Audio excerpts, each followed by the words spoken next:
Historically, and we did this for many years, and are transitioning away from it, is you'd go talk to your learner and say, hey, what are your skills? What gaps do you have? What training do you need? What do you think of our training? Hey, I've got this new training idea, performance support tool. Give me feedback on that. And it's been driven by design thinking, which many organizations are using today, and we certainly are using. And the first step in design thinking is empathy, or empathize, and it's about going and doing empathy interviews. So rather than asking about what do you think of training, what training do you need, it's more open-ended questions, neutral questions, followed by a lot of whys. And the idea is not just to focus on the content of what's needed, but the context that your learner is in. So I think the idea of design thinking and how you talk, how you get feedback from your consumer, the approaches, the methodology for doing that, I think are fundamentally different than we've done in the past.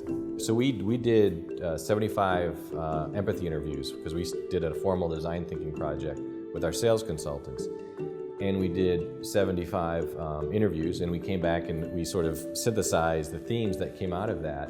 And we had 6 key themes that we used to sort of structure our design around. We didn't get on what skills they need and so forth, and we feel like a fairly good understanding of that. But some of the key things that are interesting is certainly you see things like they want personalization, but what's interesting to us is they wanted that flexibility, but they wanted structure along with it. It just wasn't just like whatever you want to do. I want to have some choices, but I want to have some boundaries. I want to have some structure that I'm making choices along a path.